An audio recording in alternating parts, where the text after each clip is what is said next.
Dans ma première vidéo sur la création de jeux de société, je vous ai brièvement parlé de mon prototype que j'ai déjà créé. Aujourd'hui, il est temps d'en parler un peu plus longuement.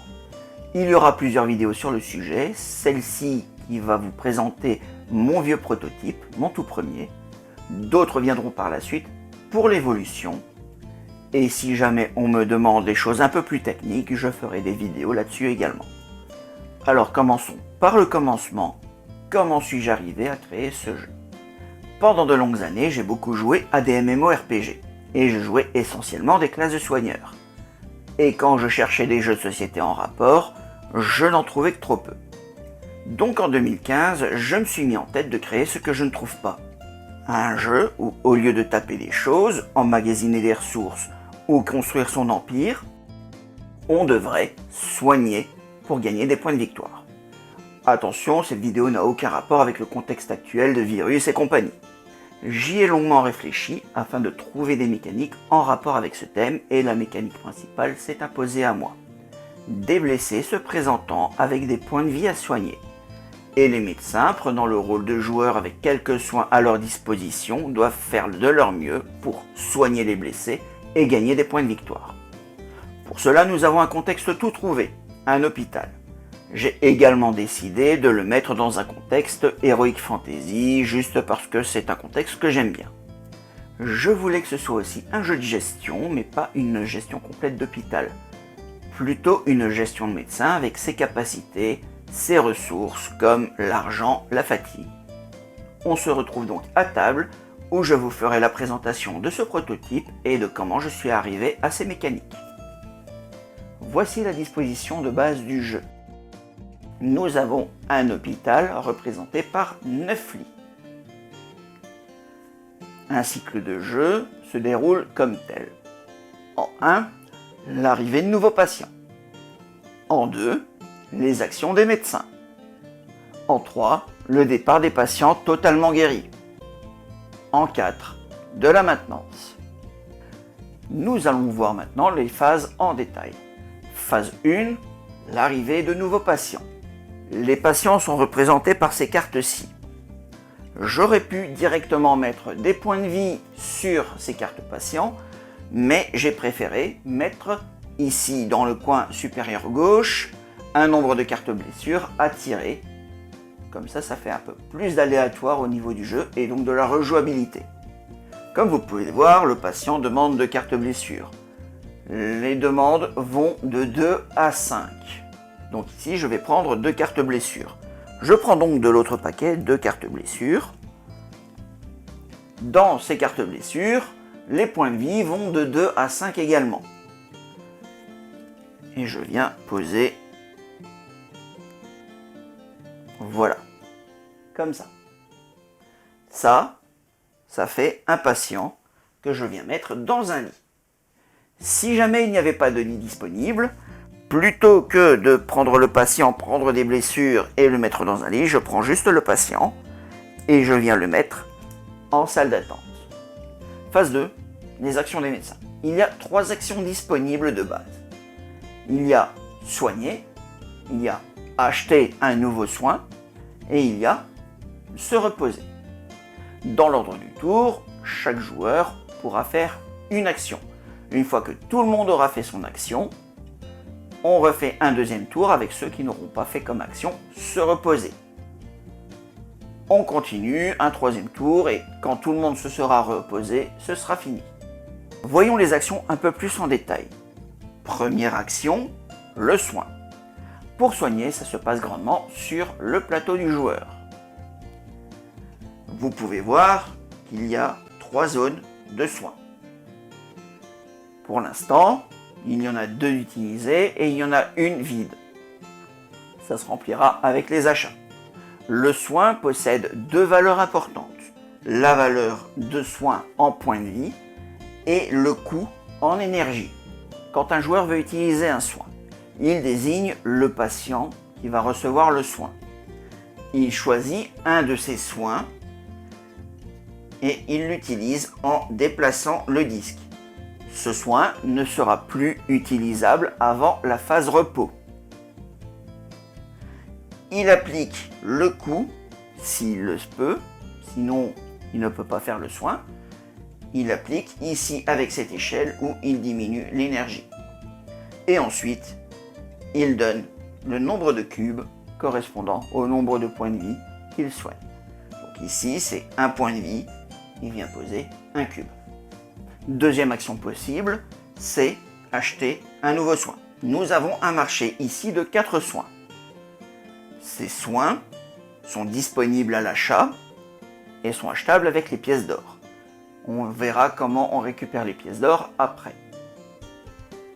Quand un joueur a l'argent qu'il faut et veut acheter un soin, il fait ça comme action et par exemple il prend ce soin-ci, il paye le nombre de pièces qu'il faut et vient le placer dans un de ces 3 emplacements.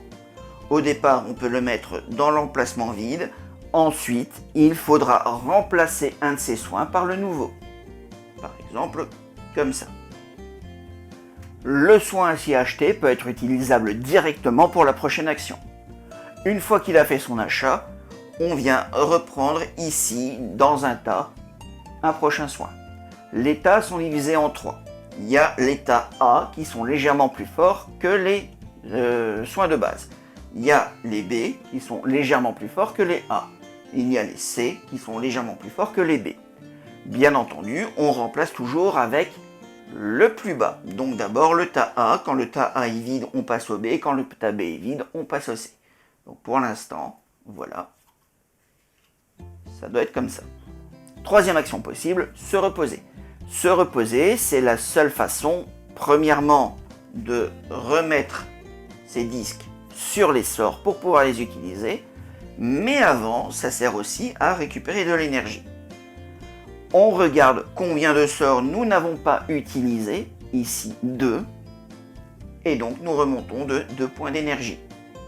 Ensuite, on peut remettre ces disques. On passe à la phase 3, le départ des personnages guéris. Imaginons ce personnage-là, on va lui mettre ici encore 2 bleus, nous allons lui mettre 2 jaunes et 1 rouge. Ce personnage-là maintenant est totalement guéri. Il va s'en aller, mais avant, il va payer. Au départ, j'avais décidé que seul celui qui est majoritaire recevait de l'argent. Il recevait autant que le nombre de cubes de sa couleur. Par exemple, dans ce cas, le bleu recevrait 3 pièces, le jaune et le rouge, rien du tout. Après quelques tests, j'ai vu que ça déséquilibrait le jeu parce que celui qui arrivait à avoir de l'argent achetait un soin plus puissant et donc était toujours majoritaire sur les suivants, etc., etc. Ça faisait effet boule de neige et les autres n'arrivaient pas à jouer. Donc, dans ces conditions, j'ai décidé que tous les médecins allaient recevoir l'argent correspondant à son nombre de cubes. Dans le cas présent, le bleu recevrait 3 pièces, le jaune 2 et le rouge 1. Ensuite, le personnage s'en va, laisse la place libre. Une fois qu'on a fait tout ça, on passe à la phase de maintenance. La phase de maintenance, c'est relativement simple. Tout d'abord, on vient prendre ici le soin qui coûte le moins cher. On le vire pour pouvoir remettre un nouveau soin. Parfois, on peut le virer pour mettre un soin qui coûte encore moins cher, mais ça, c'est le jeu. Par exemple, dans ce cas-ci, c'est bien le cas. On a viré un qui coûtait 7 pour mettre un qui coûtait 6. Mais ça permet comme ça de renouveler un tout petit peu les soins et de ne pas rester bloqué sur les A trop longtemps. Nous pouvons également, ici, faire passer nos personnages en salle d'attente du plus 0 au plus 1. De plus 0 au plus 1, c'est le nombre de tours qu'ils attendent. Au plus ils attendent longtemps, au plus ils auront de cartes blessures, au plus ils seront difficiles à soigner. Si il fallait arriver du plus 3 vers le plus 4 qui n'existe pas, la partie est terminée directement. Ensuite, on regarde si c'est le dernier tour ou pas. Normalement, on le sait déjà, puisque au début du tour, si on n'arrive pas à piocher au moins un patient pour le tour, on finit le tour et ce sera la fin. Si ce n'est pas la fin du jeu, on revient au début et c'est un nouveau cycle qui commence. Voilà pour la base. J'ai fait quelques tests avec ça et je me suis rendu compte que malgré mon équilibrage ici pour les personnages et donc l'argent qu'on peut recevoir, c'était toujours pas assez. Parce que le rouge, par exemple, n'avait aucun intérêt à poser là, puisque, oui, il ne gagne qu'une pièce. Alors, j'ai décidé de rajouter un peu plus de stratégie dans les types de blessures et les spécialisations. Plutôt que d'avoir ce personnage comme ça, nous avons le personnage comme ça. Il a des types de blessures. Ici, un type rouge et un type bleu, qui correspondent à une blessure de saignement et une blessure de givre. Les joueurs auront une nouvelle action qui sera d'acheter ici une spécialisation. Ils peuvent avoir une spécialisation de chaque chez eux, mais ça va coûter de plus en plus cher. Nous voyons les prix ici, la première coûte 0, la deuxième 3, la troisième 6, la quatrième 10 et la cinquième 15. Donc imaginons maintenant que notre ami bleu a le saignement.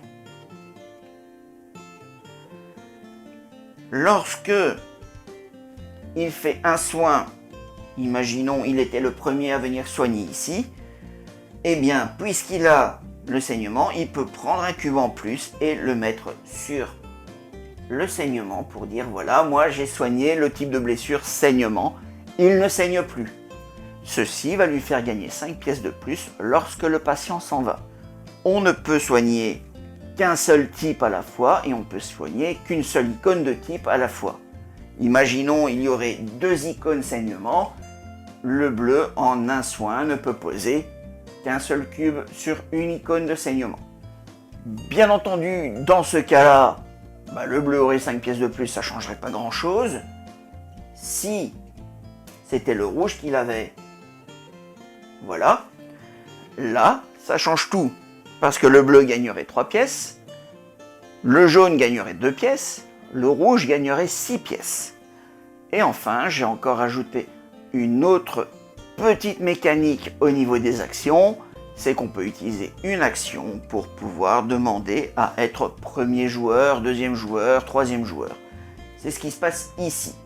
Et donc, à la phase de maintenance, on modifie l'ordre du tour pour que ça corresponde aux demandes. Et pour le tour suivant, eh bien, ce sera le nouvel ordre du tour qui comptera. Pour la fin du jeu, celui qui gagne, c'est celui qui est le plus riche, tout simplement. Voilà, c'est tout pour cette présentation de prototype. J'avais bien essayé de tester d'autres mécaniques, mais ça n'a rien donné de très concluant, donc je ne vous les présente pas.